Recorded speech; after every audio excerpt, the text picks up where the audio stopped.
kalungkutan ay lagi na lang, kasiyahan ay minsan lang makamtan. O buhay,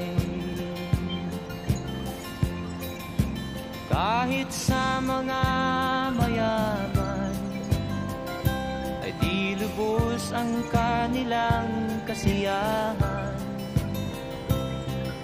Sa buhay ng mahirap ay gayon din, lalo pat kay dami mong mga utang.